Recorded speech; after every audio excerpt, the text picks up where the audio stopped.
IT, we ready to go? Staff, we're ready to go? Okay, good evening. It is 6 p.m. I'd like to call this meeting to order. Could the clerk please call roll? Commissioner Diedrich? Here. Commissioner Long? Here. Commissioner Madrid? Here. Vice Chair Thomas is absent, and Chair Ledoux. I am here. I don't know if I said it's 6. We're opening this up at 6 p.m. I don't know if I said that or not. Ben, do you want to lead us in the flag salute, please? Please stand if you're able. Place your hand on your heart. If you're able, repeat after me. I pledge allegiance to the flag of the United States of America and to the republic for which it stands, one nation, under God, indivisible, with liberty and justice for all.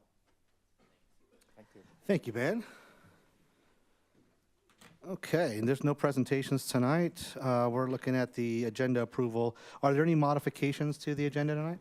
Yes, we have one slight modification. The title of the minutes for approval should be read October 25th, 2023. Got it. Thank you. The correct set of minutes was attached to the packet. Okay, thank you. All right, we'll need approval for tonight's agenda. All in favor, please say aye. Aye. Any opposed? Okay, hearing none. We'll move on to item number 6, public comments. This is public comments on items that are not on tonight's agenda. Do we have any requests to speak on anything that's not on tonight's agenda? I do not. Okay. Is there anyone in the audience that would like to speak on anything that's not on tonight's agenda? Okay. All right, approval of the minutes. Can I ask the Planning Commission for approval of the October 25th, 2023 minutes? All in favor? Aye. Aye. Any opposed? Okay, hearing none. Nothing on the consent calendar. Moving on to the big item of the night, public hearing items. Item 9.1. Could the Deputy Community Development Director please introduce this item?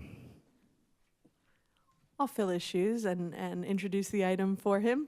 Thank you, Chair, members of the Planning Commission. We have a staff presentation tonight. This is a reconsideration of the Golden Meadows project, and Senior Planner Russell Brown will be giving tonight's presentation. Thank you, Cheryl. IT, if we can get the PowerPoint presentation up.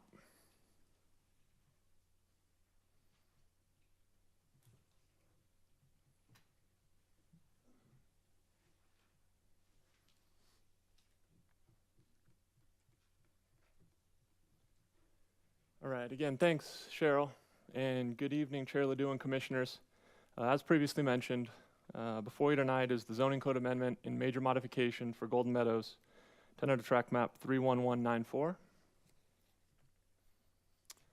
So a bit of a refresher, the project location. The project site is located in the southwestern quadrant of the city, if you will, south of Garbani Road, north of Scott Road, east of Murrieta and Evans Road, and west of Hahn Road.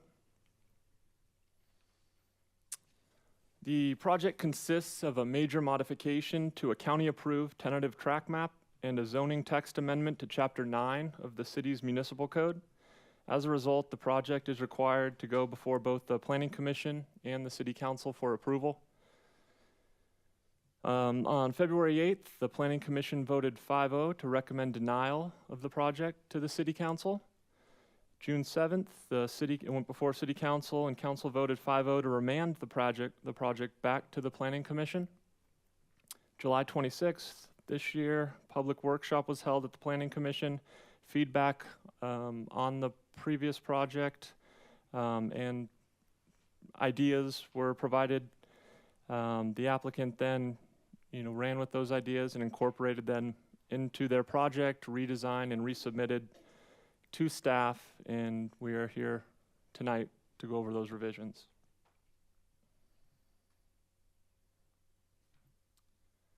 Again, the general plan land use designation of the project site is 2.1 to 5 residential dwelling units per acre and RR5 in the northeast corner of the project. Surrounding properties to the north and to the east have a similar designation, while the properties to the south are designated RR half acre and 1 acre minimums, and properties to the west are designated RR1 and public facilities. The proposed overall density of the project is 2.69 dwelling units per acre and the proposed density within Phase 4 is 2.72 dwelling units per acre, so well within the 2.1 to 5 range. The zoning of the site is currently Planned Development Overlay, PDO 5.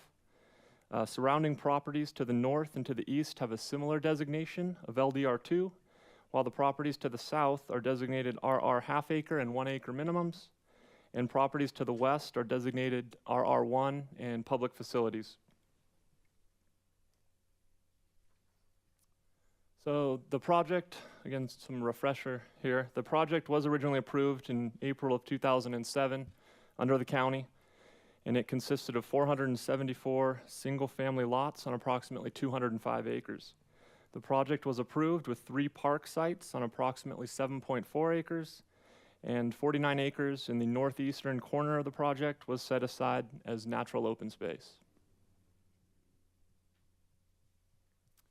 A phasing plan was approved by the city in 2021 and consisted of 4 phases of development. Phase 1 is located in the north central area of the project and consists of 109 lots, including Phase 1 also includes all major backbone improvements, including the realignment of Wickard Road and a 3.67 acre park with the soccer field. Phase 2 is located in the southern area of the project and consists of 109 residential lots. Phase 3 is located along the western side of the project and consists of 94 residential lots in a 0.75 acre neighborhood park. And Phase 4 is located along the eastern side of the project and east of Wickard Road, and as approved by the county, consists of 161 residential lots and a 1.5 acre park internally located to the phase. So several state and city extensions have been approved over the years, extending the life of the project. So the applicant has until October 10th, 2024 to record the final maps.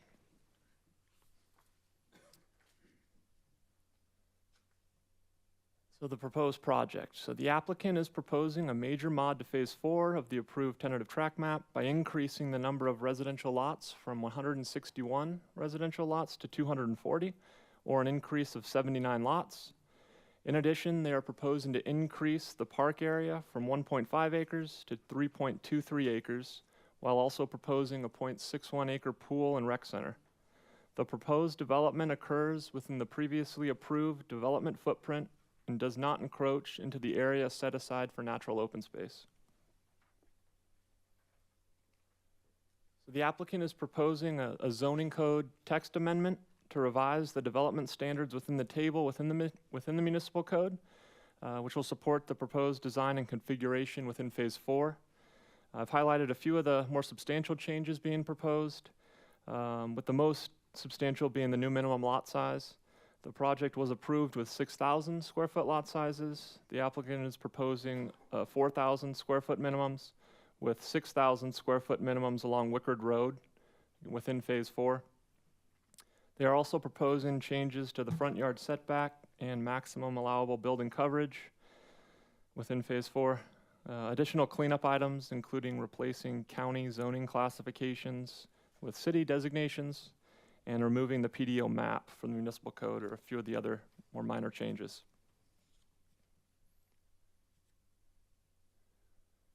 So the applicant provided a lot fit exhibit demonstrating that a common building footprint could be plotted on the proposed lot sizes adequately while maintaining the minimum building setbacks and remaining under the maximum building coverage. As a result of the 6,000 square foot lots along Wickard Road, the buildings will be set back approximately 30 to 40 feet from the right-of-way. So this slide shows a visual comparison of the county-approved project on the left, consisting of 161 residential lots, the applicant's prior proposal in the middle, which consists of 259 residential lots, and the latest proposal on the right, consisting of the 240 residential lots. Various colors on the right too are the applicant's proposing the similar, well, I guess the middle one, the lighter colors in the middle slide there are a standard lot size of 50 by 80, while the darker colors were originally 42 by 90. So the slide on the right same idea on the upper portion. The lighter color are 50 by 80 lot sizes, which is a minimum of 4,050 square feet, while the lots on the southern half of the screen there are 45 by 90. So that increased from 42 by 90 to 45 by 90.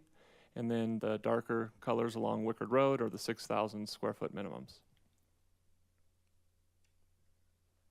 Another comparison slide with a breakdown on the proposed lot sizes in the middle there. Approximately 78% of the lots fall within the 4,000 to 5,000 square foot range, while 22% are greater than the 6,000 square foot.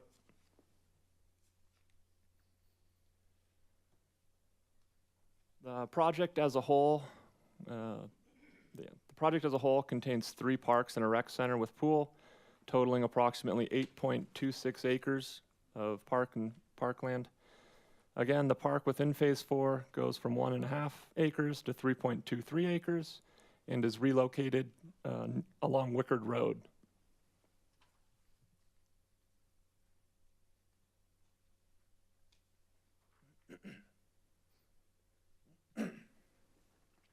So as a result of the previous meetings and feedback received, the applicant has prepared supplemental conditions of approval for the Planning Commission and City Council's consideration, and they're open, to discuss these in further detail. But condition 1, there's ongoing discussions regarding providing gates at Country Haven Lane, as well as possible, minor roadway improvements to the unpaved section of Garbani Road. Number 2, CCNRs would identify and acknowledge the rural character of the surrounding communities. 3, future homeowner disclosures, notifying buyers of the existing rural character. 4, the community trail is to be equestrian friendly with proper signage. 5, the park is to include equestrian resting stations. 6, the natural open space area is currently not deed restricted. There's no restriction over it, so they're proposing to deed restrict that to prohibit further development of residential lots. A big one is expediting the Wickard and Hahn traffic signal timing. So traffic memo that was provided identifies the need for the signal at Hahn and Wickard to be at the 275th building permit. They're upping that, by going, it'd be then required at the 138th building permit issued, so cutting that in half. Additional concessions or conditions would be rural-themed development including rural architecture and the community names. And they're proposing a AC berm and sidewalk along the southern side of Garbani Road that would connect the project to the middle school to the west. Again, we can go over those, and the applicant can go over those in further detail. So the applicant and the nearby property owners have been discussing adding 1 or 2 gates to Country Haven Lane in an effort to deter cut-through traffic. Negotiations are still ongoing on the final design. And we'd be happy to go over that further shortly here. So the traffic signal condition, just again as a refresher, so the project was originally conditioned to analyze the intersections of Scott Road and Murrieta Road in the lower left there, Garbani Road and Murrieta Road on the left side of the screen further up, and Hahn Road and Wickard Road to determine the warrants of installing a traffic signal at these locations. So since the project's approval, 2 of the 3 signals have been constructed. The project will be responsible for installing the signal at Wickard and Hahn. And again, as a part of the major mod, the applicant is proposing to expedite installation of that traffic signal from the 275th to the 138th building permit.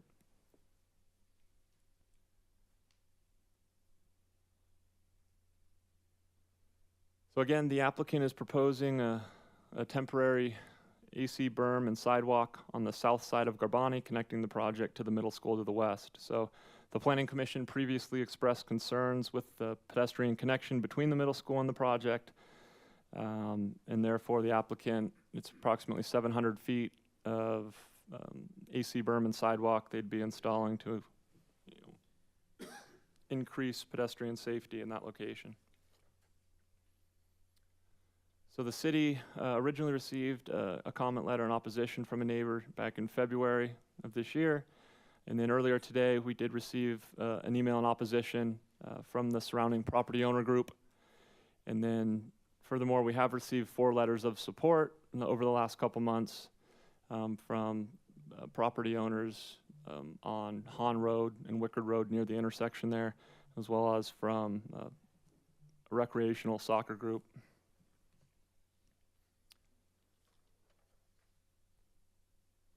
And so the CEQA, so an EIR and MMRP was approved by the county for the project again back in 2007. Air quality was identified as having a significant and unavoidable impact. As a result of additional environmental analysis, staff determined that there would be no new significant or unavoidable impact, and therefore processed an addendum to the county-approved final EIR. So staff's recommendation tonight is for the Planning Commission to adopt a resolution recommending the City Council adopt an addendum to the certified EIR. And second, adopt a resolution recommending the City Council adopt an ordinance approving the zoning code amendment and adopt a resolution approving the major mod to Golden Meadows. So staff is available if you have any comments on the presentation, as is the applicant. Yeah, Russell, I have a question for you. So this zoning is not a zone change, it's an amendment. You're calling it an amendment? It's a zoning code amendment, technically the way our municipal code defines it, but really it's amending text, existing text Right. within the PDO. So this property is zoned for what this proposed project? It's zoned Proposes. residential, correct? The big change would be the existing minimum lot size in the PDO is 6,000 square feet. The applicant's proposal would make that a 4,000 square foot minimum within phase 4. Thank you. Thanks, Mr. Brown, for their presentation. I appreciate that. This is our time to ask questions. Chair, of if I staff. could just make one point of clarification. Russell did indicate some of the supplemental conditions that were proposed by the applicant, and just for the record, one of those conditions was modified, and we have provided that information on your folder, so that's before you today. Okay, so Okay, just want thank to you. make sure that was mentioned. Thank you, sir.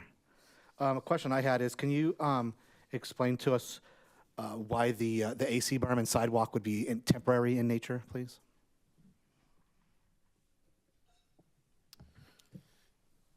Chair, the the sidewalk and AC berm is temporary because it's not built to ultimate width. So this is just something to help facilitate the movement of the children until the roadway and ultimate sidewalks are put in place. Okay, so it'll be built per these conditions, and then once a developer comes along and we do develop to the ultimate permanent sidewalk would be in place. So we're not just building something just to appease anybody and then it goes away for some reason. That's what I'm getting at in terms of the temporary label in this thing. You're correct. It's very similar to what's out there right now from Evans going to the west. Okay. Along Murrieta. So it is temporary in nature in the fact that it's not at its ultimate location and it's not an ultimate condition. Okay. Thank you for clarifying. Do we have any other questions of staff at this point from us? Joe? Yes, I have one question. With the additional units being proposed, how would you describe the increase in traffic within the project and on the nearby streets? There's a specific number of traffic volumes that increase per household. Typically, it's like 10 trips per day per household for a single-family residence. So you're looking at 79 new homes, so 790 trips per day, which isn't based off the amount of infrastructure they're building for the new Wickard Road. Can accommodate at that very easily. Commissioner Long, if I can also add that there was a supplemental study that was done in traffic to confirm that the proposed improvements are consistent and adequate for the additional traffic that is coming out of the new residential units, and it's all within the mitigations that are currently in the EAR. And the 3 traffic lights are under construction, 2 are under construction, and 1 is going to be during the So project there are construction. 3, based off their traffic impact analysis, there were 3 signals recommended at the original time that this tract was approved. Since the time the tract has been approved, 2 of those signals have already been constructed. There may be minor modifications to the 2 that have already been constructed, but there is 1 new signal that is required at Hahn and Wickard. The signal at Scott and Murrieta has been constructed, and the signal at Garbani and Murrieta have been constructed as well. At the last workshop, there was a lot of concern about school traffic, pedestrian, student walking to the school. With your revision modification, it should be able to alleviate, maintain a certain level of safety for students. By adding the additional walkways for the new community, it will definitely help the students be able to walk along Garbani to get to the school. We will analyze the ability to improve the intersection of Garbani and Evans with a new additional sidewalk. We might do some changes to that intersection to help improve the flow of pedestrians. But all the new students that are coming to the school will have access through that new temporary sidewalk. Yes. One general question about the developer is going to promote this area as a horse-friendly trail community.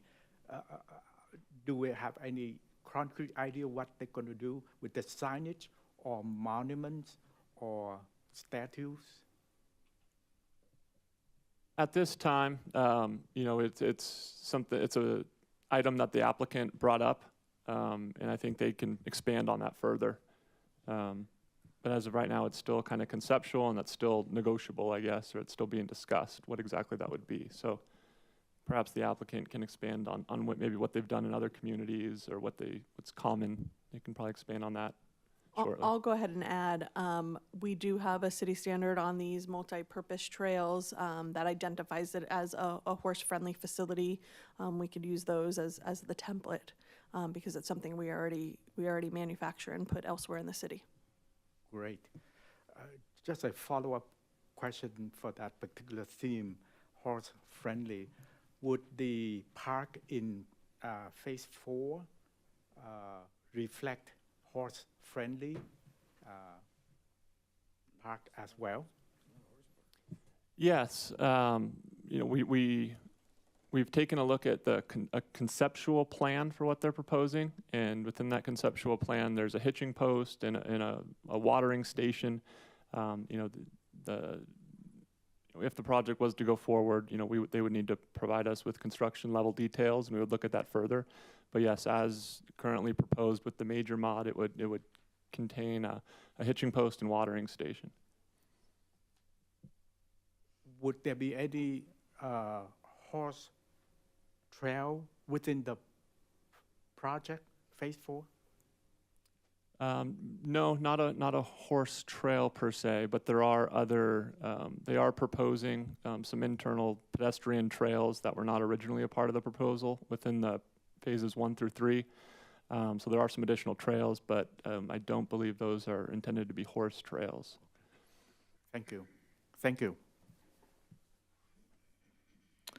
Any other questions? Yeah, go ahead, Ben.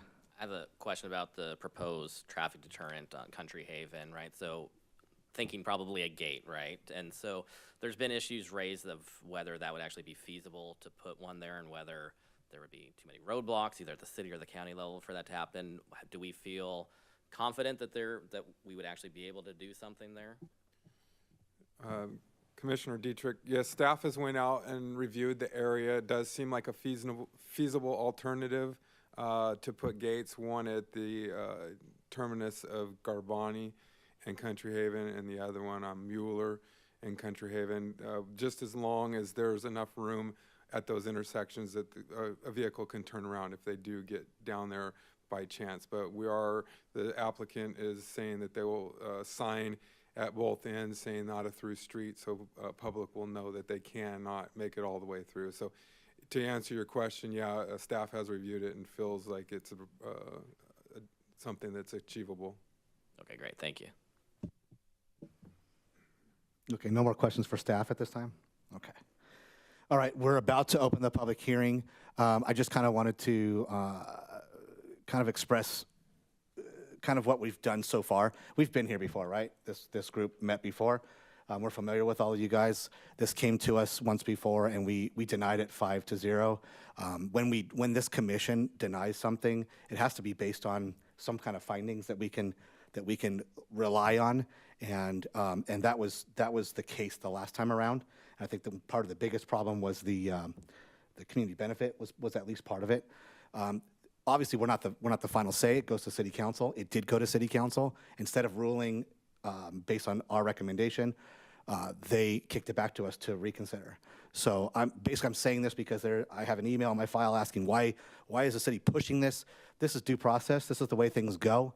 The applicant's allowed to present this to us, and we are supposed to hear it in a fair manner. So that's why we're doing this. We're back again today with the same group. We probably have the same concerns, and I understand that. We will all be heard tonight. I want to make sure that everybody knows that. If you have something to say, you're going to be able to say it tonight. That being said, our city attorney has something that she's going to read out to us. We're going to go ahead and start the public hearing, right? It's 6:27. Thank you, Chair. So pursuant to the City of Menifee's decorum rules for public meetings, all public comments portion of the agenda shall not exceed 30 minutes total. Each individual will have 3 minutes to speak. This does not include the project proponent. If there's a group of commenters with the same comments, while they cannot cede their time to another speaker, the group can select a representative to speak on their behalf. The representative will have up to 6 minutes to speak. Thank you. Thank you. And that's our understanding tonight, right? Is that you guys had consensus and we're going to speak as a group via one person? I'm asking Craig or David. You're going to have a consensus of 2 speakers, okay, up to 6 minutes? Chair. Sorry, procedural stuff, I'm guessing. Yes, Chair. We do have our citizen, Dave Brown, who will speak, and that was determined, and he'll have the 6 minutes. We do Okay. have 2 other public commenters outside of that would receive the 3 minutes each. That was going to be my next question, was do we have some public comments from Yes, so I other have speakers? 3 Okay. public speakers signed up currently. All right, thank you. I just want to make it clear, we're here to listen, and we're gonna listen tonight. So I just want that out there that everybody knows. So, Madam Clerk, was the hearing legally noticed, and was any correspondence received? The item was legally noticed. There was no other correspondence other than what was already noted during the staff's presentation. All right, thank you. The applicant is here. We'd like to invite you up to the podium at this time. The first question that I'm going to ask when you get up there, and then we'll go on from there. Again, this is part of the procedure, right? Is thank you for coming tonight again, and being here to present your changes and additions. Do you agree to all of the conditions of approval that are within this project at this time? Yes, we do. All right. Okay, this is your time to go ahead and present what you'd like us to hear. Okay, can IT pull up our presentation? In the meantime, I just wanted to clear a couple things that were asked of staff. In Phase 4, on the Phase 4 side of Wickard Road, there is a trail, an equestrian-friendly trail that connects. That's why our rest stop and hitching post makes sense. The answer that was given was that there wasn't. That's because that trail is constructed in phase 1, but it really is a part of the edge of the site plan. So anyway, good evening, Chairman and Commissioners. I'm always nervous until the first slide advances. It's a kind of a demographic thing, I think, but I'm going to leave this slide up. It's the view of the revised project while I introduce myself. I'm Terry Galloway. I'm not the applicant. I'm the planner on behalf of the applicant, and I'm going to give the first part of this presentation that relates to the planning part. We also have our traffic consultant, Charlene from Urban Crossroads, who will talk about the specific traffic concerns, because we know that that was identified as #1 concern. And then Brian, who is the applicant, is going to go through a summary of the benefits of the project. I would like to thank staff for their presentation. They very concisely presented a summary of the changes that we made. I'm not going to repeat that, but I'm going to kind of highlight, because this is our chance to present the project, of the changes that we made, both to the site plan and the additional voluntary supplemental conditions of approval, which are part of our conditions, part of our new application. These changes were made as a direct response from the feedback we got at the workshop, both direct and from the public officials and the community groups that we had spoken with since the first denial. When we proposed the first project, obviously we liked that project. Staff supported that project, and we came to the hearing, and frankly, we were surprised that we did not get approval. The good thing that I always look for a silver lining is that allowed us to start a conversation with the residents that we, at that point, did not even know opposed the project. And it allowed us some time to talk to the public officials, the mayor and the councilman, and to a few of you that would talk to us, and it gave us a second chance to present the project. So I'm thankful for that.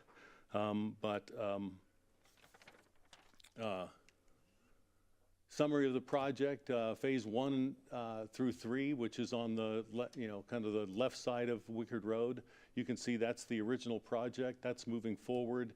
And if you just kind of squint, the new proposed changes are all on the right side of Wickard Road. And like I said, if you squint, you can kind of tell the reason why we're doing this. On the left side of the street, we have 312 lots, and they're roughly all the same thing. We're shoe salesmen, we have one size shoe to sell. So really, to make this project viable, to address one of the reasons why my clients, the home builders, have not moved on this site in 18, 20 years, is that it was just too much of the same thing, and it took too long to build that out. So to address that, we made changes. Our changes were to phase 4. That was the logical place to put it. It's in the middle of our property. It doesn't stop the initial infrastructure improvements on a heavily front-loaded project. We can move forward with the first phases and kind of catch up with phase 4. So phase 4 now proposes a reduction in units, what was originally proposed. We're now proposing 240 lots. We were proposing 259 last time we spoke to you. We've increased those lot sizes. On this slide, I've highlighted with the yellow text the changes that we made in direct response to the comments and feedback we got at the workshop. Commissioner Thomas at the time told us directly he wanted 6,000 square foot lots all along the Wickard Road. A lot of people up front on that side nodded their heads, so we did that. It was kind of clear that people had to 4,050 square feet. We retained the 4,000 square foot lots up at the northern part of the property, but we agreed to put a deed restriction over the open space to further protect that. Again, we're trying to create some products that are viable to an expanded demographic group, from entry-level buyers to workforce housing, policemen, teachers, all the way through retirees and empty nesters.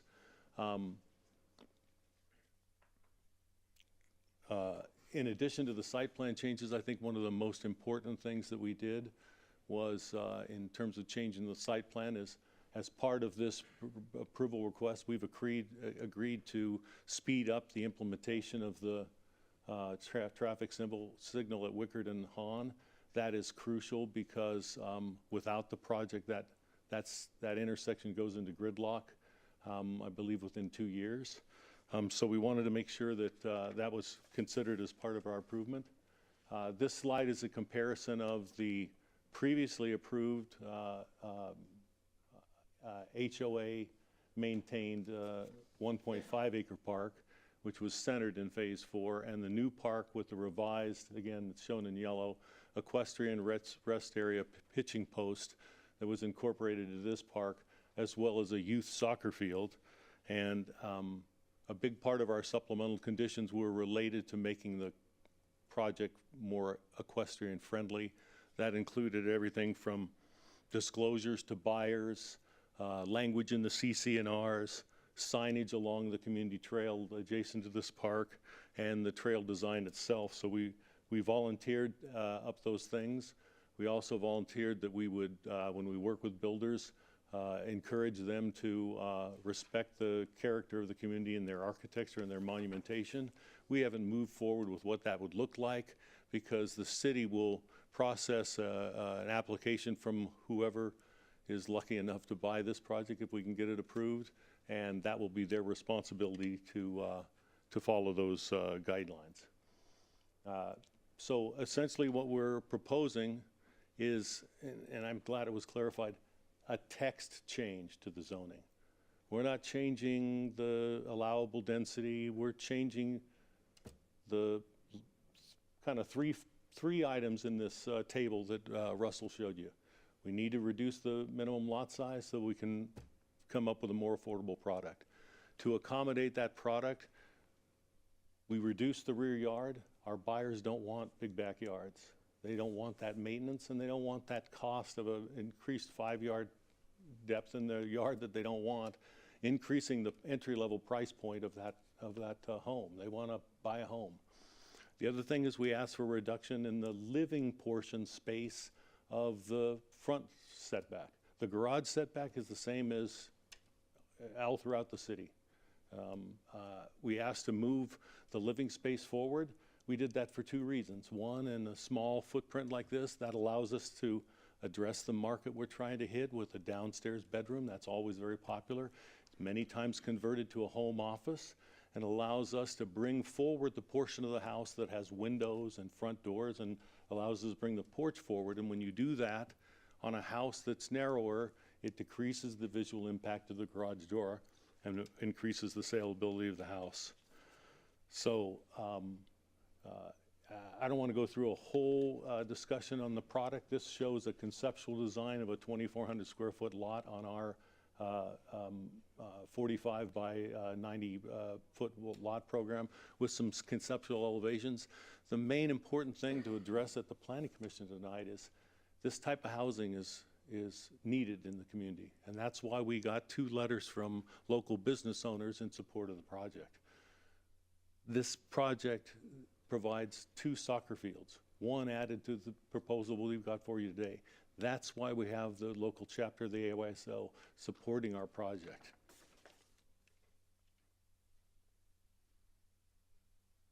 So this is just a summary. I'm going to kind of skip through this slide really quickly because it just highlights the open space. The one thing I want to point out is that we're asking for changes only to the right side of the project, but we're making changes to the left side of the project in that central green belt that's implemented in phase 1. We've added and activated over 1 acre of land for a park course and jogging trail. We've included 3 park stations and added to the trail system we've already had approved another half mile of trails. That's it about the project. So I'm going to spend the rest of my few minutes talking about the project compatibility. And I think it's already been mentioned that, and we are in receipt of the letter that's in your package from Dave Brand asking why does staff support this project? And the simple answer is that they're implementing the general plan. They're just implementing the plan that the city has adopted. And when you look at this map, it has the general plan down in the corner, and you can see Our site and all the sites around us are low-density residential, 2 to 5. We're proposing a lot in phase 4 that gets us at 2.69. That's on the lower side of that. We've also committed 45 acres of open space over an area that's zoned R5 that would allow 9 additional homes if somebody wanted to build more rural lots on the top of the hill. The reason we're doing this is a quarter mile to the east of us is the economic Southern Gateway Zone. Won't bore you with this whole slide. It's basically what I said on the slide previously. I just want to point out the third bullet point here from the top, that the project constructs roadways and traffic improvements, pays their fair share fees to accommodate traffic problems that are occurring today before our project is even on the ground, and provides long-term traffic improvements and solutions for the city long-term. So I say that because the next person I'm going to introduce is our traffic consultant. Before I do that, I want to say just one thing, and I've got about 5 slides I'll go through real quickly. In summary, if you look, what we're saying is that Golden Meadows is compatible with equestrian neighborhoods. It's not out of place. When somebody says it doesn't belong here, that's incorrect. The next 5 slides is just me talking to the Planning Commission about Planning Commission items. I have to dispel this myth, this misinformation that's been projected by the 5 people that have opposed our project since before we even owned it, is that equestrian communities have to be separated from other residential development. And it's time that we start realizing that people with horse property and equestrian communities, they're not leper communities. They're communities that people can build around. So good example, I provide 5 slides here, 2 of them in your backyard. This is Temecula, North Temecula. You can see the zoning map here in the little window. Open space with, you can see the large lot development around it. That's an equestrian development in North Temecula. You can see around it, those homes in there in Temecula in the equestrian area range from, per Zillow, $840,000 to $1.5 million. My point in this is if you look at this, even the lowest, most dense, lowest affordable homes are in $630,000 range. If you say, well, I don't like North Temecula, the really nice part of Temecula is in South Temecula, and not to offend anybody from Temecula, that was just an example. But if you like South Temecula better, here's homes rate up to close to $2 million, $1.95 million. You can see around it, the residential development from 2 to 4.5 to 5 to the acre, all compatible. I highlighted up in the corner because those are 5 DU per acre on similar lot sizes we're proposing. Current homes selling for $580,000. Across my route getting here, Otega Highway, this is the Hunt Club. Some of the highest priced homes in all of Orange County is there. Zillow says that one has a value of $13 million. You can see right next to it, MHA is manufactured housing. We're not proposing manufactured housing, and just to back up a little minute, we're not proposing any subsidized housing.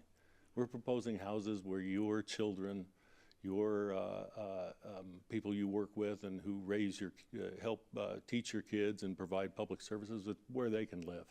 And you can see it's not compatible with that type of development. I provided the 2 examples right across the Ortega Highway because that's 4,000 and 7,000 square foot lots. We have 4,000 square foot lots and a minimum across the street of 7,200 square foot. So it's pretty comparable. No 42 acre separation between just a road.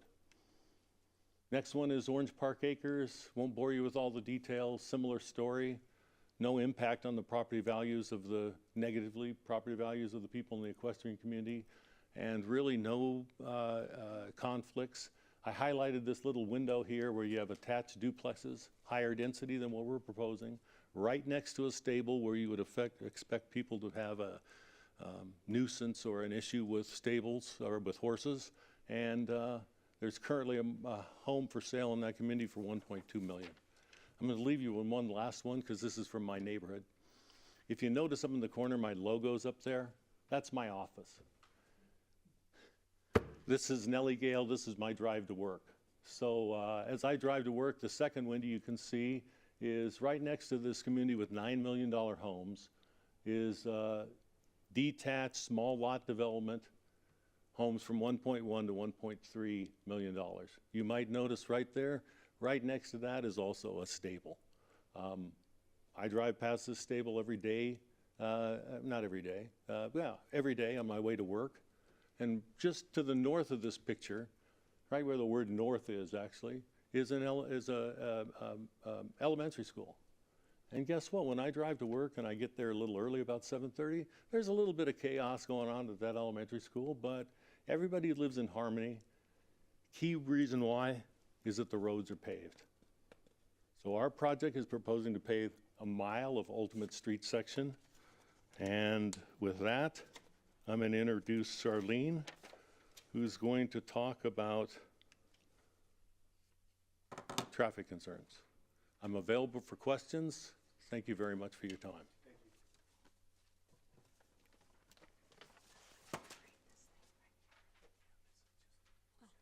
Okay. Hi, my name is Charlene Sohm with Urban Crossroads. So on this first slide, as Terry mentioned, there is a 1.42 mile stretch of roadway, Wickard, that this project will be constructing between Evans, providing a new east-west connection down over to Hahn. What this slide highlights is some of the different alternative routes that are available today for people who are trying to travel that same route and the distances associated with those routes. One of which those routes is unpaved, which is the blue route. So by constructing this roadway, which they'll be constructing in the initial phase, will complete an important east-west connection in the city. Okay, there's a lot of information on this slide, but I'm just gonna highlight some of the important things from here.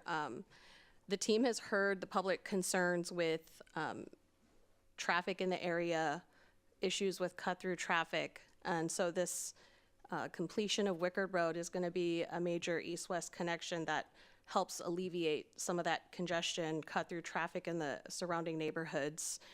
It will potentially improve response time for emergency services by providing this direct connection. We had mentioned the traffic signal installation. So installation of a traffic signal doesn't just happen because somebody wants to install a traffic signal. There are engineering warrants that have to be met, and those warrants require a certain volume, or they have to be pedestrian based, or some safety reason that those signals are needed, or an operational need, meaning the intersection operates at a deficient level of service, and you need to install a traffic signal to address that issue. As part of the traffic work that was done for this project, that was identified as being the 275th dwelling unit in terms of when that signal would be needed. But this project has agreed to move up that timeline and install that traffic signal at the 138th dwelling unit. Some of the other important things on this slide would be just all the fees, and I think Terry mentioned this, but the project will be paying, in addition to constructing this signal on their own, so no participation from any other developers or anyone else. There's other locations that they'll be contributing to by paying a fair share payment of $217,000.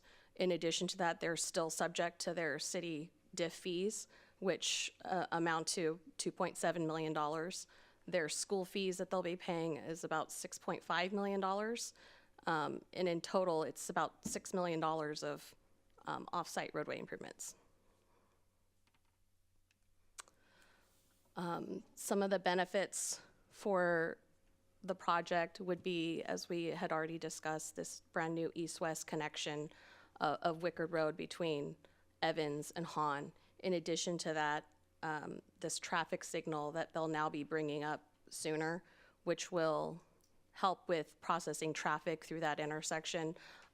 What the traffic signal will allow is vehicles on the side street, so basically along Wickard, to be able to get onto Hahn, whereas if you had a cross-street stop and had to yield to oncoming traffic on Hahn, you may not find the appropriate gaps in traffic to make those maneuvers.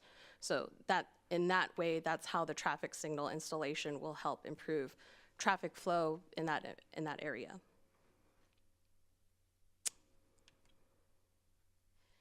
And then phasing of the project. So the project will be developed in phases, and there are certain improvements that are tied with the different phases of development. So for example, phase 1, as I mentioned earlier, they would be constructing all of Wickard Road and providing this new east-west connection at the beginning of their development. Then at phase 2, roughly about 29, 30 dwelling units into phase 2, they would be installing the traffic signal.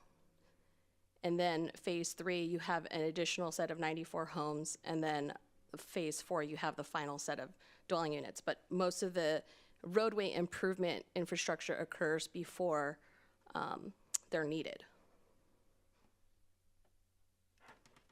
Can I interrupt you or ask a question real quick? Sure. You're going to be constructing Wickard in phase 1, right? It sounded like. That's correct. Regardless of what happens tonight. That's correct. Yeah. I know you're thinking the next step is the next question is the signal. It's the moving the signal up to the earlier permit is dependent on what happens tonight, correct? Okay. Thank you. Thanks for the presentation about the traffic. Mm-hmm. Thank you, Charlene. Brian Hardy, Richland Communities. You know, a lot of what's left in our slides has already been said, and I don't want to belabor it, but just go through a few points and then be available for questions. But briefly, just very much want to thank staff. We've been in their hair for about a year and a half on this thing, if not longer. And so we appreciate all of the back and forth and everything to get us here back tonight. And we understand that it's a huge effort. And we also appreciate everyone here tonight for listening to us again. So at any rate, I just want to talk through a few things. Basically, you know, we've got a project with 466 homes that are large lot, conventional home, high dollar, you know, high 6s, low 7s. You know, major incomes required to buy, especially rates today. Last I checked, about 7.5%. You know, maybe if you're lucky, you buy it at a new home community, the buyer buys it down a little bit, you get down in the 6s. You know, that's a major income required to afford that. And, you know, we're still going to have over 300 of those, a lot of those available. And so for those buyers, we've got that product. What we don't have right now is for the middle income, household incomes in the mid 100s, a planner, a teacher, you know, entry-level police, young professionals looking to buy, and also move down people, you know, that are in their mid to late 50s that want to be near their grandchildren and younger family, that don't want high maintenance but still want a little bit of a yard.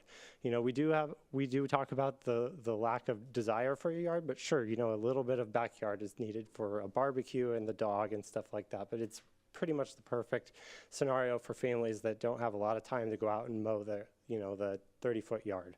So that's what we're proposing here. I also just want to really reiterate that I hope everyone hears and sees that we've really tried to listen. We listened intently when we were here at the first Planning Commission. We listened intently when we met with the neighbors, and we've listened intently when we came back for the workshop. And you know, as I go through this, I don't think there's anything that was asked of us that we didn't implement. So we really tried to make a good run at it. We really tried to document it in a careful manner so we make sure it actually occurs and that things move forward. The disclosures, for example, you know, those would be in CC&Rs, so it's not just a disclosure when someone buys the home the first time, they sign this thing and then it's done. Those CC&Rs will be in place in perpetuity and are a legal document that's enforceable, that says, hey, there's equestrian uses around you. And you're going to basically have to deal with that. And the neighbors have legal recourse to, if they get trouble from the people in our neighborhood, they say, well, your CC&Rs say this. So, you know, you need to go look at your own CC&Rs. So we're trying to really put our, you know, some documentation to this through our supplemental conditions and through some CC&Rs. And like for the open space example, deed restricting that. I mean, technically, I think we could build 8 units there. But we're going to deed restrict it and put it in open space in perpetuity because that's a really nice buffer between us and the rural areas. Let's see, next slide, or I guess we do this ourselves, huh? The the access the public access to the school. I mean, it's basically permanent until such time that the actual full improvements come in. I mean, it's asphalt, and then once the full improvements come in down the line, it'll be a sidewalk by that developer.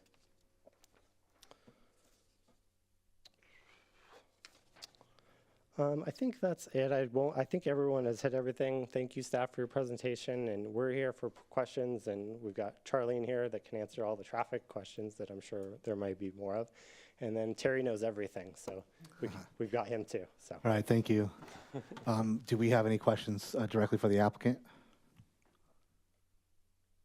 Nope. Joe? Nothing, no questions directly for the applicant. Okay. All right, we know there are requests to speak. So let's go ahead with that process. So I'll have Dave Brown, followed by Lisa Spetz. Hi, Dave. Good evening. Good evening. Good to see you all again. And I would just like to start by making a few comments. First and foremost, I think I owe the commission an apology. I think the city attorney's comments earlier were probably for me, and I take them 100%. But we got pretty worked up at the workshop, and we appreciate so much what you do on a day-to-day basis for the city as volunteers, hundreds and hundreds of hours reviewing plans and preparing for these meetings, and then your time in the meetings. But I think we let our emotions get away from us. I'll speak for myself, and I apologize for that. You guys do great work for the city, and it's very important. Just a few comments before I get into my written comments on behalf of the neighborhood. The letters of support for the project sound to me like they are letters of support for the project, which we all know is coming, which we all know is going to be built, as opposed to letters of support for the major modification, which is what is before you here tonight. I just wanted to point that out.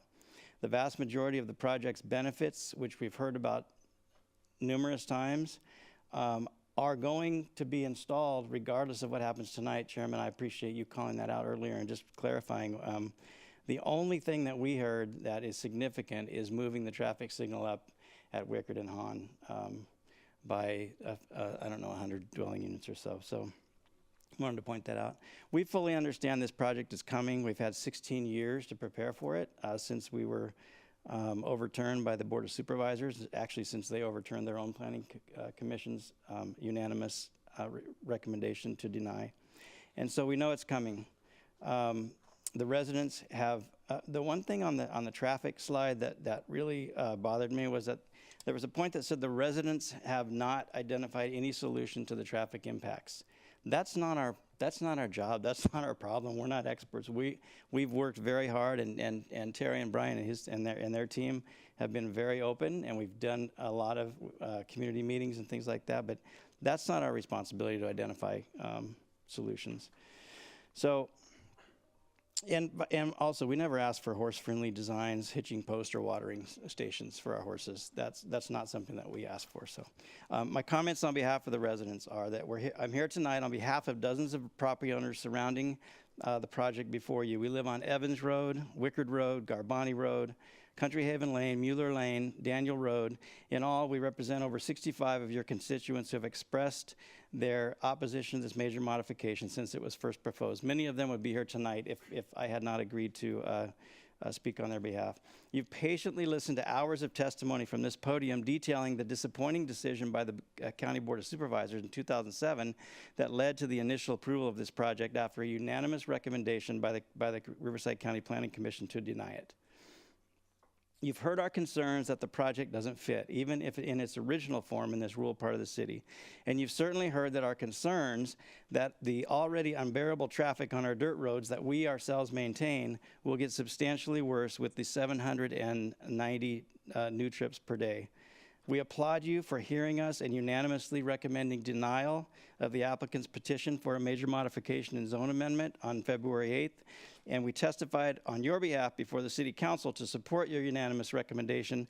And just prior to a vote, which by all accounts appeared to be going toward a unanimous decision by the council to deny, a council member asked the city attorney if it was legal for them to return the matter to the Planning Commission to see if we can come up with something that makes everyone happy. On behalf of the residents, we haven't. You held a workshop on July 26th where the applicant presented for nearly 2 hours. You were very accommodating and you allowed us to have a dialogue. We've also willingly continued that dialogue over the past several months. So here's where we are tonight. The applicant shared a 9-point list of proposed supplemental conditions of approval. Only 3 of those attempt to address our concerns. Number 1, the gate on Country Haven is not a solution for all concerned residents. I want to make sure that's clear. And while it would likely help alleviate the additional traffic for some of us, it seems like a long shot to actually have it approved in the way that we'd like to see it by the city. Number 7 was the proposal to install the traffic signal sooner. We've talked about that. And the last one is the asphalt sidewalk, temporary sidewalk. The point about that is not proposed to be installed in the area that the commission was concerned about, which is in front of the middle school where there's no place for kids to walk. That's actually being installed east of that, adjacent to the project. So it doesn't really address the concerns that you had and the concerns that we had. So I would respectfully ask each of you to consider tonight before your vote, what has changed since your first unanimous vote to deny this request? The applicant has worked hard and been persistent, but the current proposal still leaves the exact same issues on the table that resulted in your unanimous vote to deny. They are now proposing 18 fewer homes on slightly larger lots. That's 79 more homes, at least 158 more cars, and 790 trips per day. And ask yourself, who benefits from that? The answer is the developer and the home builder. And who loses in that? The citizens of Menifee, your constituents. So we implore you tonight to stick with your original decision to put the concerns of the residents of Menifee above the interest of the developers. And again, thank you for your time and appreciate it very much. Thanks, Dave. Lisa Spetz, followed by Craig Gruber.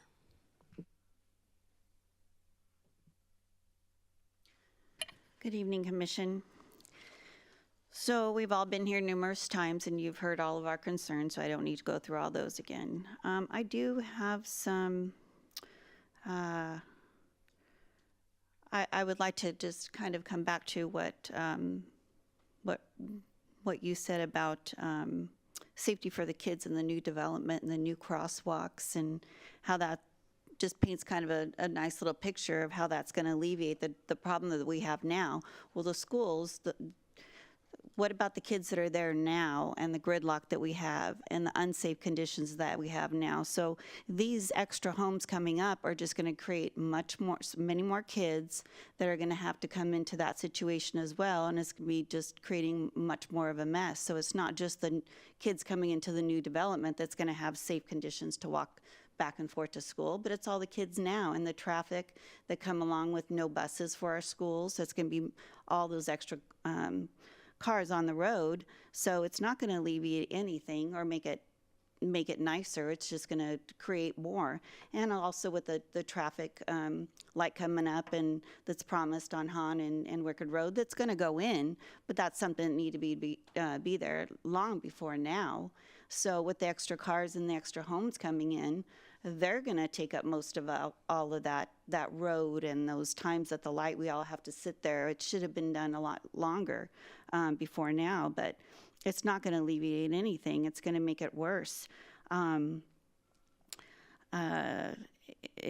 so the 2 local businesses that they had talked about backing the development, I can only imagine that they were probably realtors. I can't imagine any of the other businesses around backing other than being a realtor. You know, this place used to be such a beloved city. We could get around easily. We could go to the grocery store and find things easily. And our neighborhood is just, it's just packed. It's crowded.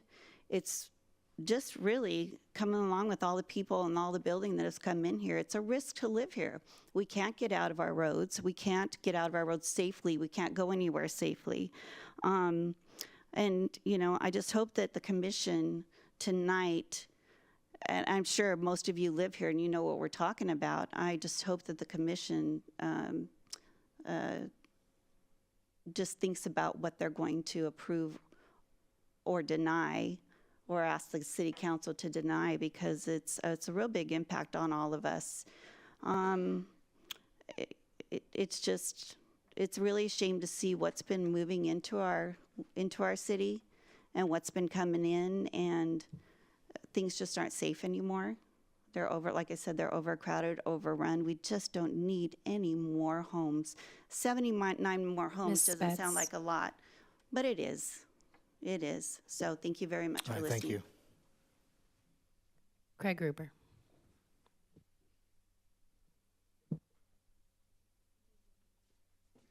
Good evening, gentlemen, chairman and commissioners. Thank you for being here, for your time, for hearing us again. To quote the immortal Yogi Berra, it's like deja vu all over again. I want to thank Dave for representing us all so well. A lot of our neighbors are older and they don't like to come out too late at night, so he's really helped us out with that, and we appreciate you, Dave. So I wanted to just to bring up, things that have changed since that workshop we did meet with the developers. The main thing that we worked on was the gate issue, and unfortunately, between the city and them, it has not worked out. So up to this date, we have no agreement on that. So nothing has really changed for us there. And I just wanted to bring up a reminder that all of us, except for Lisa, who lives on the south side, we all border this neighborhood on the north side. All of us except for her. And the smallest lot any of us are on is 2.5 acres. That's the very smallest. They're actually like 2.6, 2.7. At 2.5, that is 108,900 square feet, over 100,000 square feet.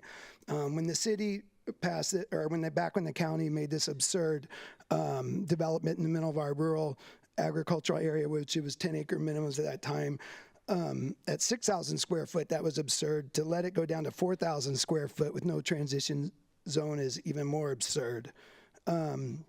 Where those small little townhouses need to be is down here by the town center where we have them. That's the logical place for that, not in the middle of our agricultural community.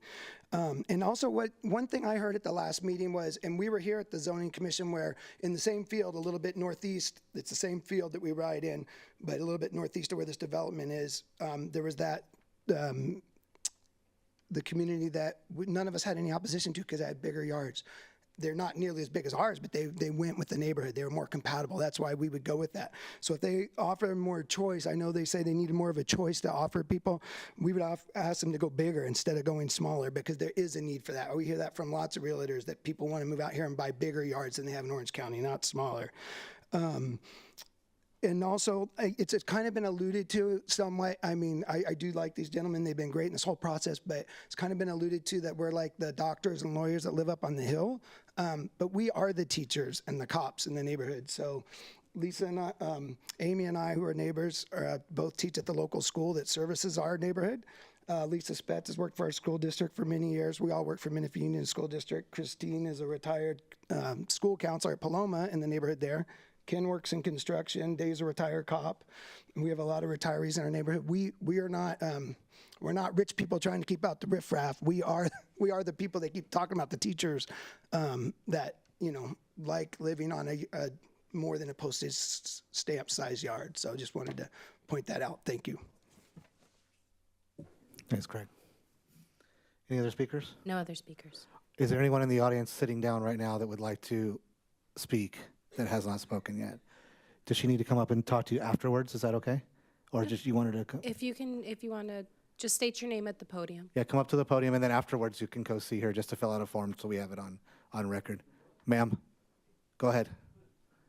You have to come up to the podium though, please. Can you come up to the podium, please? It's just because it's got a microphone and there are people listening. There's like 2,500 people listening online right now, so I don't know why we always laugh at that. Why are you laughing? That's ridiculous. Sorry, ma'am. Go ahead. Sorry, I'm really nervous because it never like this kind of I understand. in my life. I'm 80 years old. Sorry. Thanks for Long being way brave to drive tonight. from Los Angeles County, 3 hours, but still late today. I never received any hearing from phase 1 to 3 until this time I received the hearing. So on Monday, I did meet Mr. Russell Brown. Actually, he said it's expand the house. I think it's nothing to concern. But today I heard, yes, if the city want to take my land for the road, I saw the city did not tell me anything. Take the whole road I should contribute. And also, I think last March, Richland Richland communities contact me at that time, threaten me if I don't contribute my land, they will use their power to ask city to take eminent domain or cut off all the utilities for future if I develop something. I don't feel good about it. Since that, last year, I did not hear anything until this time I received the letter. I feel it's good project for the neighborhood, for the neighbor. I think it's good. And also, it's good for the developer. Of course, they make a lot of money. But I don't think they should sacrifice me, destroy me. I only have this parcel land that takes such a lot of land from me and even did not notify me. Last year, only has she threatened me. I don't know how to say, because this phase is not, but I thought you talking about the traffic. Well, traffic concern about road. It need me to sacrifice, to contribute the road in my land, through my land. So I think should the city tell me something, what I supposed to do. What, I don't know how to explain. I just don't want Richland take advantage from me. They are big, huge. I'm small potato, but I still have the right to speak, please. I investment for this for over 20 years I bought. I paid tax for 20 years over. I suppose not to get this kind deserve. And also they said they put the big, stormy drainage on my land. I don't know. So far I don't know. Because phase 1 to 3, I did not receive anything until this time. I'm sorry. Okay. Yeah. Thank you. Can I speak later on, handling my objection to, not to this program? I don't know. Regardless of what happens tonight, this will go to City Council, and you'll be able to speak at that time, too. Yeah. Thank you for being brave tonight. Okay, thank Appreciate you. it. Thank you.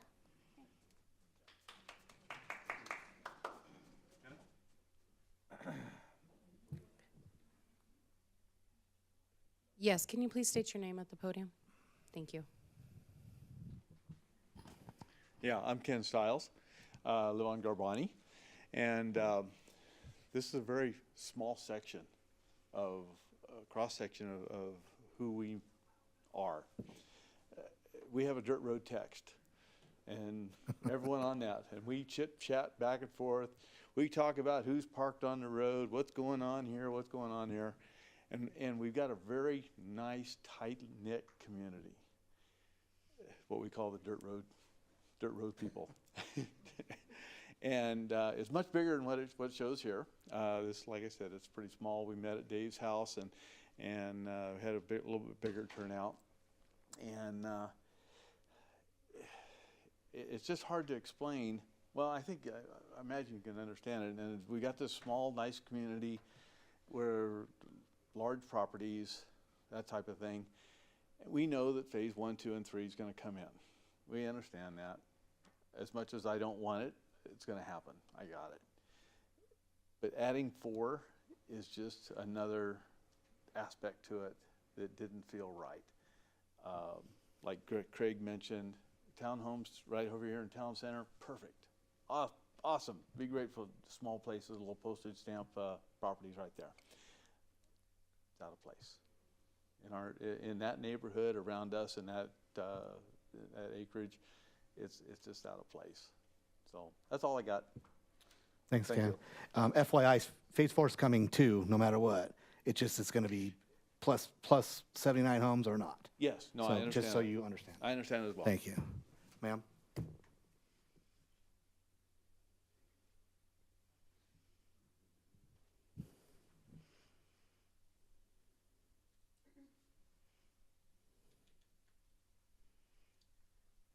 My name is Charlotte Chapin. I live on Country Haven Lane. And I think I'm probably one of the oldest in the area. I'm 83 years old. And I just want to speak to the traffic. We've lived there for 24 years.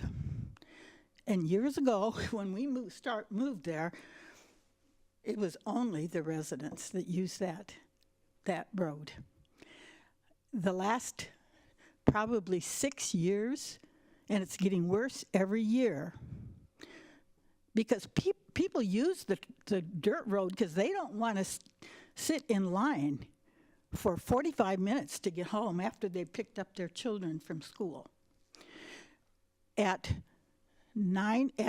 Between 8 and 9 in the morning, our road is packed with cars. They go up the hill. They're coming, or down the hill. They're coming from the elementary school to the high school or back. And we can't even get out of our driveways because they're coming down, they speed down the hill so fast. And on top of that, it builds up a lot of dust. And I'm finding now I can't even enjoy my front porch because the dirt comes through and you can't hardly breathe. So we have to make sure we're not enjoying our homes between 8 and 9:30 in the morning, and it starts again at about 2 o'clock in the afternoon till about 3:30. And I don't mean 1 or 2 cars. I'm talking about 30, 40, 50 cars that are coming down that road fast. And I just had the experience last week. I was coming home from the store, and there was a car following me from the high school. And I turned on Mueller to the right, and then I came over to Country Haven and turned on the left. By that time, he was getting impatient with me. And I had my turning signal on because I was coming to my driveway. He speeded up. I just looked in the rear view mirror at the right time. He speeded up, went around me, probably at 45, 50 miles an hour. And had I not looked in my mirror, I would have been turning into my driveway. Or there could have been someone coming down the hill. And that's the kind of traffic we're getting. And that's not unusual. And for an old lady who I can still drive, I'm thankful to the Lord for that. It is, and it's going to be worse because these people in the new development are not going to want to sit in line and wait for those wonderful new traffic lights to turn. Yeah, your 3 minutes is up. Thank you, Charlotte. Appreciate it. I can attest to the busyness of the school. I've done that drive for 6 years with my kids. I never took your dirt road though, but I know what the traffic's like. I didn't, I promise. But I know what traffic's like, and it's crazy. It's crazy at every school site in the morning, in the afternoon. There's no getting away from it. So, thank you very much for everyone who spoke. We're going to go ahead and close the public hearing at this time at 7:18. Commissioners, this is our time to discuss amongst ourselves. But I did want to ask a question of the applicant. If somebody can join me up at the podium. We all know that the traffic light is one of the things that, if approved tonight, and if approved with the city council, you're agreeing to move up the date of installation for that traffic light. Like that, can you tell me, just briefly, I don't want to drag this out any longer than it has to be, but like that scenario, can you briefly tell us anything else on that list that you're agreeing to do, like the hitching post, any of that stuff that will not be done if this does not get approved? For example, do you understand my question? Yes. Okay. All of the supplemental conditions are tied to the approval of the Phase 4 development. So the horse trail, the hitching post, the park, the sidewalk. The sidewalk. Okay. Yeah, the park as approved right now is 1.5 acres, and it's internal to the project. It's not really available, and it's an HOA park. We've doubled it. So the increase in size would not happen. We've put it out external to where it's accessible to not just our public, but just the public in general. Okay. And now it's a city park. Okay, thank you. So basically, that's what I wanted to get down to was there was a statement that the way I understood it was that this all is going to be built no matter what, and so what's the issue here? I wanted to be clear. I want it to be clear to everybody, including myself. If this is not approved tonight and it's not approved at City Council, what things will not be done? Moving up the traffic signal and all the other supplemental things that we talked about tonight. Yes. Okay, thank you for clarifying. Okay. Thank you. Guys, one of the things that I heard tonight was that the hitching post and the trail wasn't something that they asked for. I feel like we gave everyone a chance to say, hey, what would you want? And really, there was one person that came and said, maybe suggested a senior part of the community, but nothing else was suggested. So tonight we heard, oh, we're getting this, but it's not what we asked for. But as a commission, we asked you guys, what would you want? And nothing was, besides the senior community, nothing else was suggested, which tells me that it's just something that they don't want to happen regardless. There was nothing else that was presented to us that could have been. That's just kind of discussion that I wanted to have because it's on us now to talk about it. I just wanted to throw that out there. Anything else that you guys want to add? Yes, Joe. Thank you. Can you talk into your mic? Okay. We've been hearing a lot of comments about traffic. So my question for our members and also for the developer, are there any additional measures we can now implement or add it into our condition to improve the traffic further? Most of the comments are about the traffic condition, and we probably have to do more to improve the traffic. Another comment is, if I'm not mistaken, at the last hearing, I heard that the project in the phase 4 could be a 55-plus community. And my experience with 55-plus community, the traffic is much less, and pedestrian traffic is a lot more. A lot of community interaction for a senior community. So I really wanted to advocate senior community for phase 4. Well, Joe, that was a suggestion by one of the residents, but that's not something that's being talked about tonight in one of the options. So, but you did bring up a good point about the traffic, Cheryl and Nick. One of the things that we're talking about is the traffic on the dirt road over the hill between the middle school and the high school. We've heard from some of the residents tonight saying that they're not able to come to an agreement on how that's going to be fixed. Is it a design problem? Is it an implication? What are the issues to solving that traffic issue going over that route? You know, I'm not sure the sign issue or because the applicant has proposed that they would put an auto-through street at both ends of the Garbani and Daniel. Yeah. And then also signs at Mueller and Country Haven. Those signs would obviously tell people that that's not a through access. They're going to try it once and figure out that they're not going to get through again if there are gates installed. So that would definitely eliminate a lot of this cut-through traffic. That's my question. Is the signs, you know, here nor there? I saw a slide that had a design of a gate. Is that something that's on the table for the developer to build? Well, we can let the applicant share what they're willing to provide.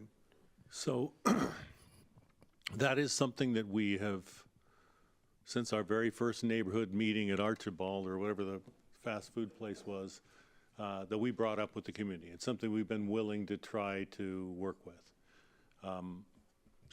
We've prepared at least 4 options to present to the city.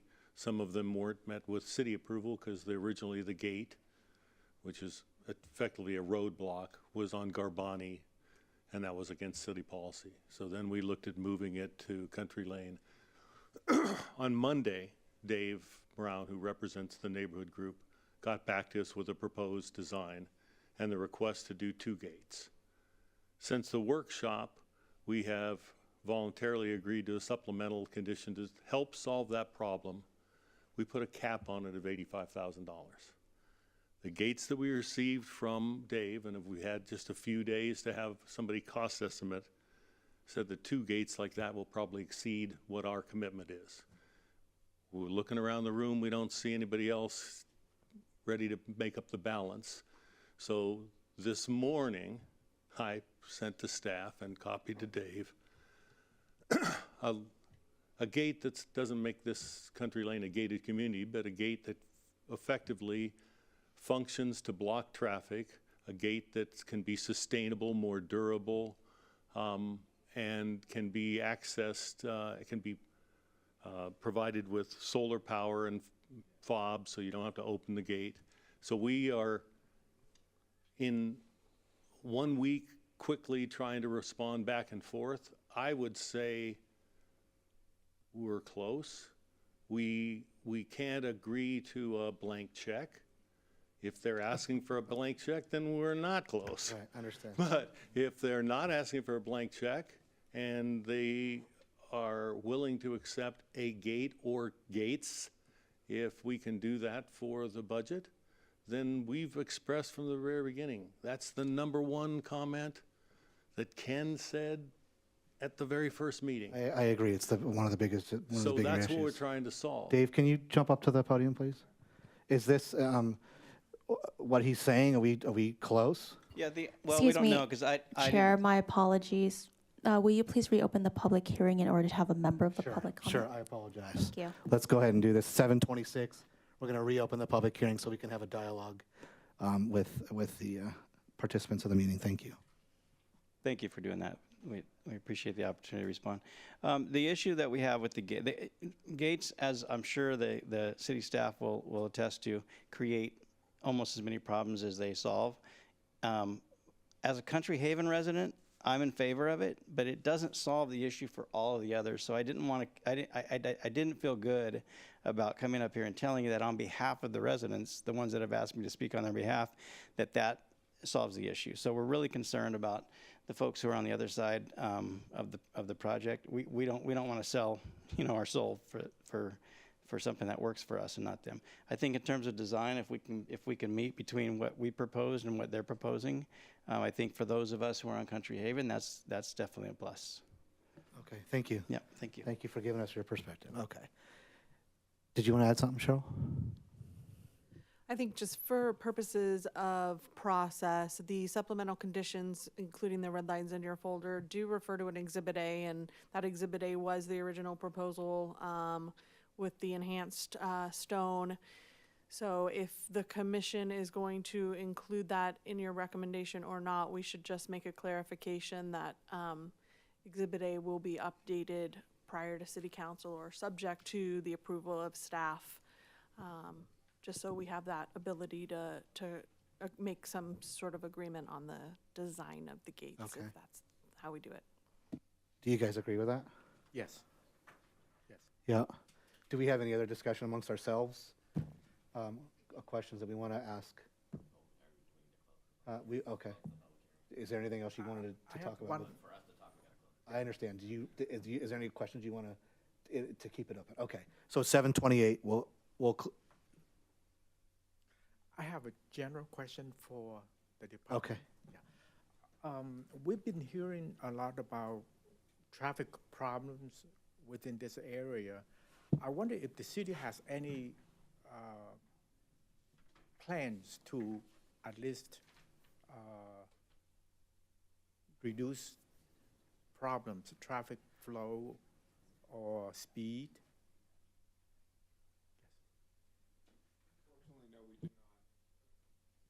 Unfortunately, do not. The roadways currently are not public roadways, they're private. Oh, so they are private roads. Oh, thank you. Yeah, that's the big thing. It's the big thing. private road, but the people are using it. It's happening now.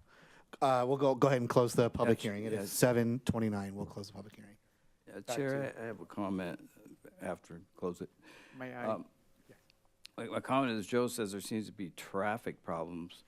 These problems they're discussing aren't related to this project yet.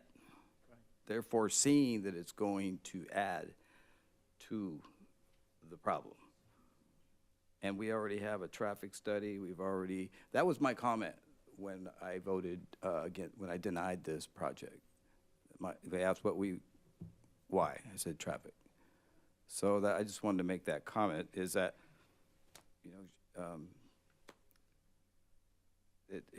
we're talking about, if this project doesn't happen, they're still going to have their traffic problem current. I agree. Ben? Joe? Nothing? Anything else, Joe?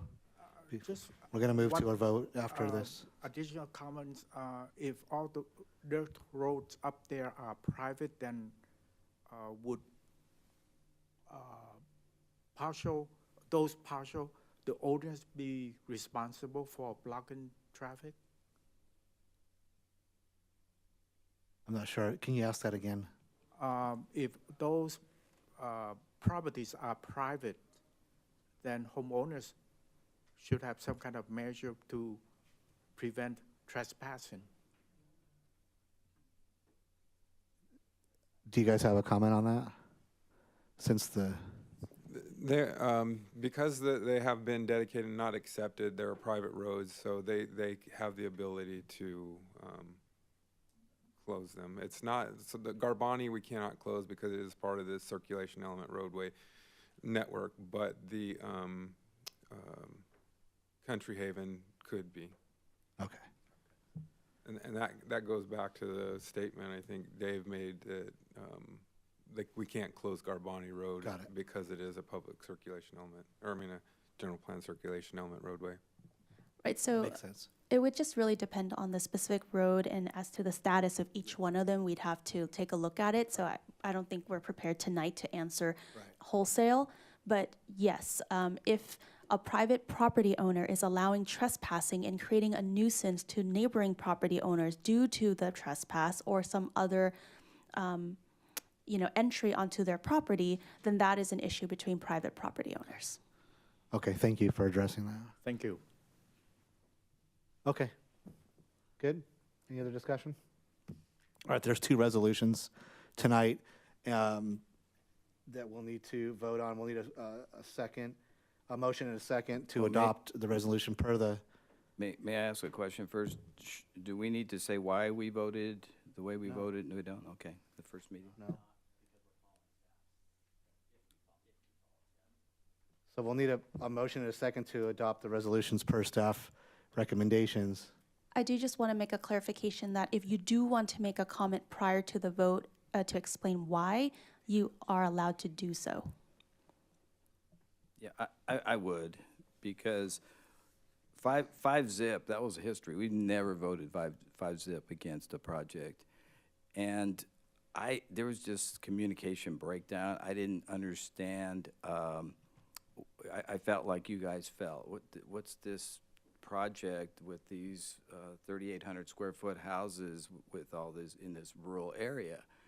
So when it went to council and it was going to go no, it looked like, then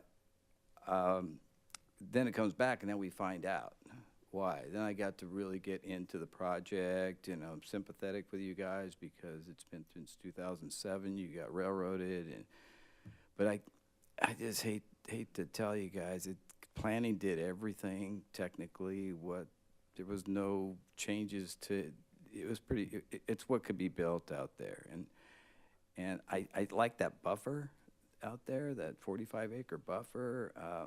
But then again, I don't live there, so I sympathize with you guys. But from the standpoint of progress is what we're facing here, and this is why Menifee's fastest growing community in California, somewhere around there.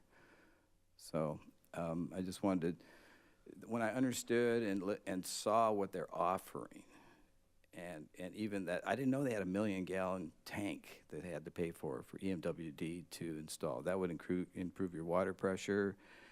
And but there again, I sympathize with you, but I like the project. So for the city. All right, Randy, thanks. Did you feel the need to say something too, Ben? I mean, I had concerns last time and still do, but I think with the scaling back of somewhat 19 homes less, right, and the improvements that they're going to be contributing to the city has tipped my thoughts on this project. I agree. My concern last time was about traffic, and my concern now is still the traffic. I'm very impressed with the developer improving traffic signal lights, sidewalks. I would really like to ask developer to do more. I don't know whether we can add more conditions into the motion, but if developer could help making one or two more traffic situation, that would be tremendous. Thank you. All right, thanks, Joe. So we're going to we'll need a motion in a second to approve the resolution per staff recommendations. So yes, if you have that motion in a second, that would be fine to vote. I do want to quickly answer Commissioner Long's question of whether you can add additional conditions. You can do that. However, you would need the developer's, obviously, agreement to the conditions, as well as a first, second, and a vote on that item. Got it. Thank you. I did want to make sure that we address Exhibit A from make sure that something's going to be worked out in terms of traffic control on those private roads. And I just want to add, may I add one more thing? So Dave, when you guys were here last time, and I asked, why do you want a 3,800 square foot lot? And you said, yeah, why? I didn't get an answer on that, but that they moved it to 4,000 square feet was a big deal to me, and they lost 19 homes, and those homes were going to contribute towards the improvements that they have to put in. So I just want to let you know where I leaned. Thanks, Randy. Okay. Thanks. Okay, so we're gonna do do I need to add any language for the Exhibit A information when we do this? I think if included in the motion is to modify Exhibit A subject to final staff approval in concurrence with the applicant and the property owners. Okay. We can make that. All right. So we'll need a motion in a second for staff recommendations and that additional. Exhibit A, as well as the supplemental condition number 1. Okay, and you're So moved. Are we doing electronic vote? Okay.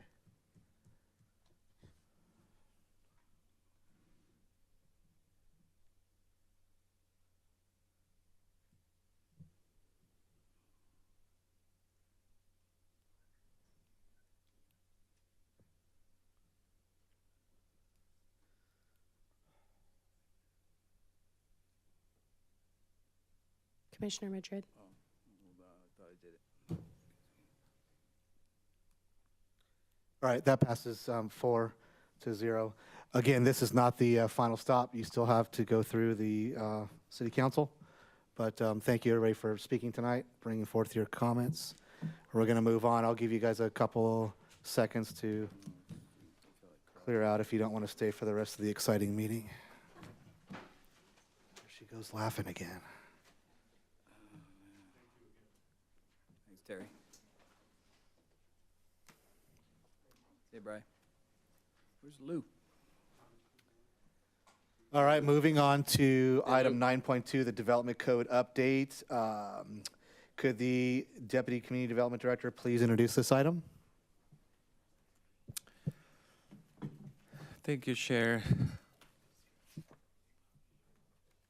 The following item, it's a city-initiated project, development code amendment. I think your script says that our senior planner was going to make the presentation, but we're going to have our assistant planner, Kimberly Luna, make the presentation tonight, okay? So it's...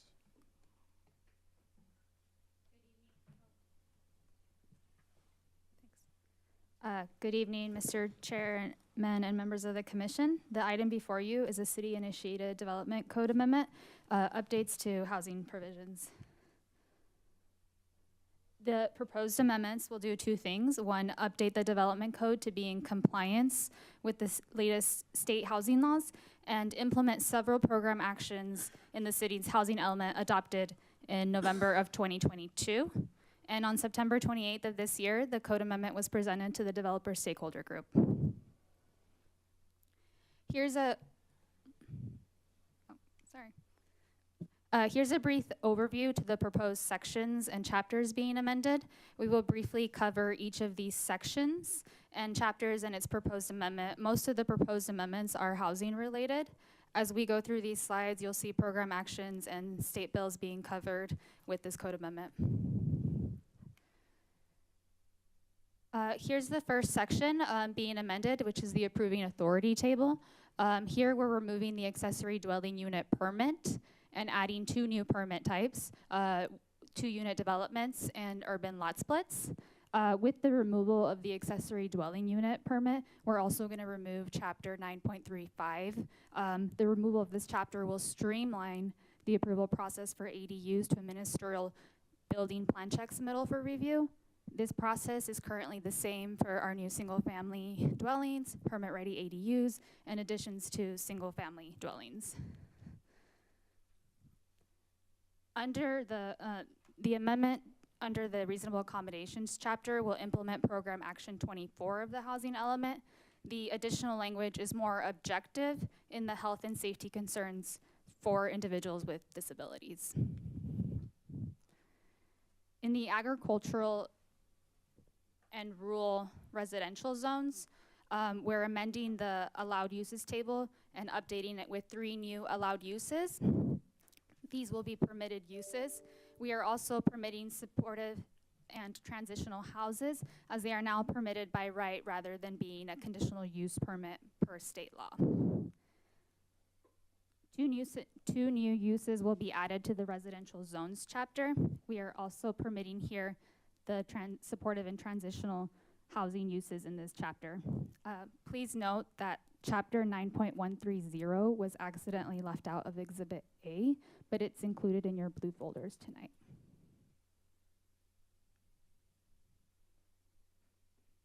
Under the commercial and industrial zones chapters, we're adding language to the allowed use tables to reference a new section that was added for emergency shelters. And we're also adding multifamily dwellings as a new allowed use, as it is now required by state law per AB 2011 and SB 6. The amendments in the Economic Development Corridor Zone chapter also amends the allowed uses table to reference the new section for emergency shelters and for the low barrier navigation centers. Again, supportive and traditional housing uses are permitted here, and we're also adding the multifamily dwellings as an allowed use per state law. This chapter also will include updates to clarify the residential uses in the EDC shall be vertically integrated with non-residential uses and not be located within 1,000 feet of the I-215. Our density bonus chapter has a few updates. We've added 2 new sections here, and we've also amended the density bonus allowance table to reflect the latest density percentages allowed per the state. And we've also clarified parking allowances and the eligible incentives.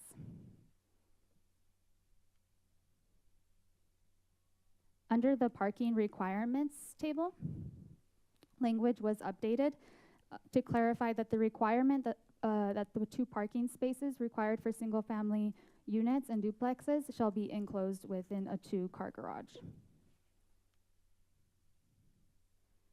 There were several updates to the special housing types chapter.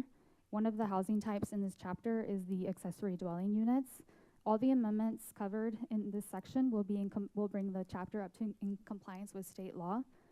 Some of the key changes for the ADUs was adding provisions for junior ADUs, adding provisions for ADUs with multifamily developments, and also we've increased the maximum size for detached ADUs from 12,000 square feet to 15,000 square feet. 1,200 square feet to 1,500. Sorry about that. Continuing on under the special housing types chapter, here we're adding a new section called affordable housing in commercial zones. This new section is required per AB 2011 and SB 6, which became effective July of this year. Both of these bills allow multifamily residential and commercial zones where office and retail are permitted uses. Oh, sorry about that. As you can see here, the two bills that are very similar, but they have different standards and processing requirements under each bill. The main difference here is that AB 2011 requires an affordable housing component, and it will be streamlined ministerial process exempt from CEQA, whereas under SB 6, there is no affordable housing component, and projects will be subject to a major plot plan review and will require CEQA. Two more sections were added to the special housing types chapters. These sections were referenced earlier in the allowed use tables. Both of these sections are required by state law, and they also implement the housing element program actions. We're also adding a new chapter to the development code. This chapter covers urban lot splits and 2-unit developments. These provisions will comply with SB 9, which went into effect in January of 2022.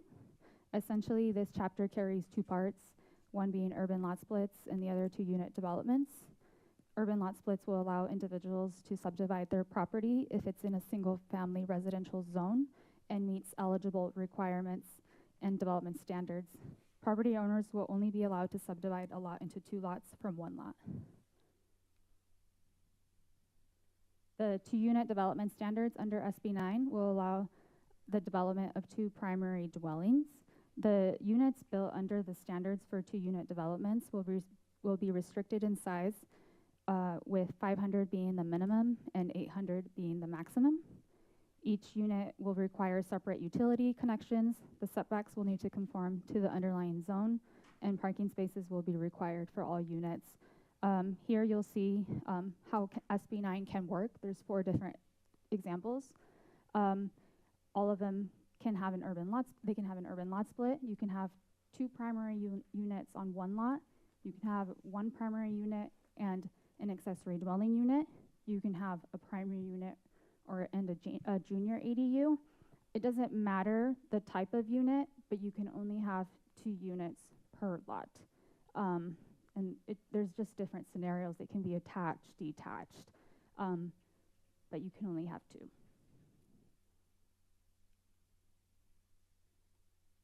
There will be, under our universal definitions chapters, there will be 13 new definitions to help provide clarity, and we've revised our density definition as well. All these definitions are defined as they are defined by the state law.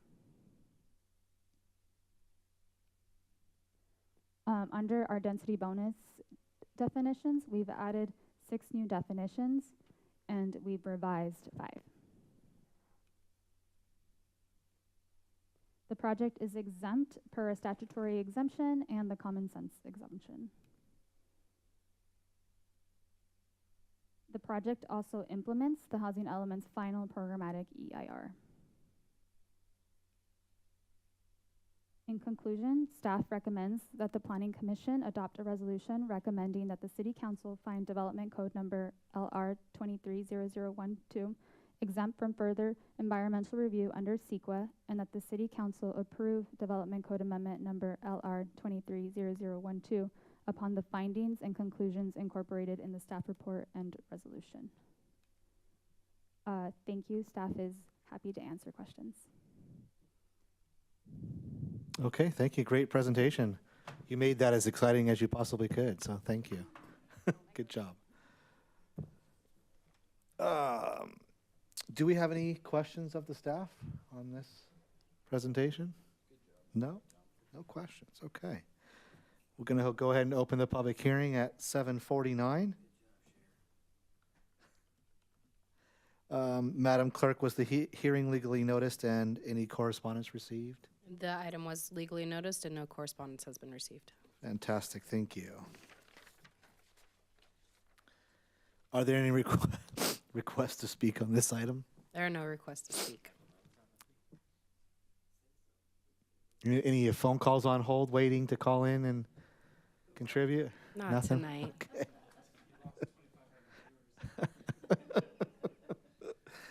All right.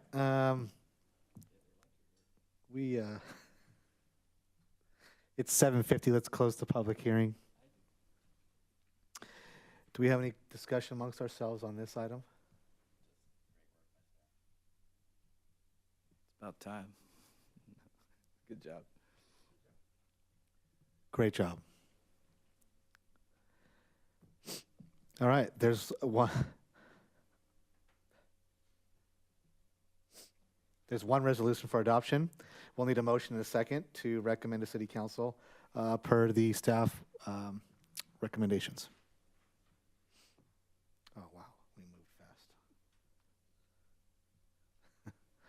All right. That surprisingly passes unanimously at 4-0. Wow. How's that happen? Okay, moving on to discussion items. We have no discussion items. So we'll move to number 11, Community Development Director comments. Does the Community Development Director have any comments for us tonight? Thank you, Chair, Commissioners. I do. I wanted to remind the Commission that the Cal Cities Planning Commission Academy registration is open. It will be in Long Beach this year from March 6th through the 8th. So please confirm with us if you'd like to attend. Also, an update on our chicken sandwich businesses that are getting very close to completing construction. Chick-fil-A and Popeyes are hopefully in the final countdown, and we estimate in the next 30 days they may be open, somewhere near there. That is all I have for you this evening, unless you have any questions for me. I do have a question. Fantastic. Does Popeyes, do they need to construct the median before they can open? They do. Okay. So that's the only thing really that's left. I mean, the lights are on, the equipment looks like it's in there. They just poured the street like late last week or early this week. Correct. Right in front, so just the median? That's correct. We're working with them on scheduling those median improvements. There'll be a combination of day and night work to complete those improvements. Oh, fantastic. Okay. Any other questions? All right. Moving on to commissioner reports and activities. Nothing to report. Any activities? No. You guys haven't met yet. The MCAC? No. Man, I feel like we were meeting like every month when I was on it. You guys aren't. You're not skipping it, all right? You're going to the. All right. Okay. Just checking. No, Edna runs a tight ship. Okay, future agenda items. Are there any items that we'd like to add onto our future agenda? Just median removal.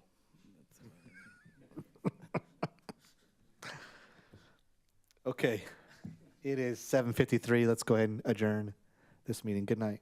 Thank you and good night. Thank you.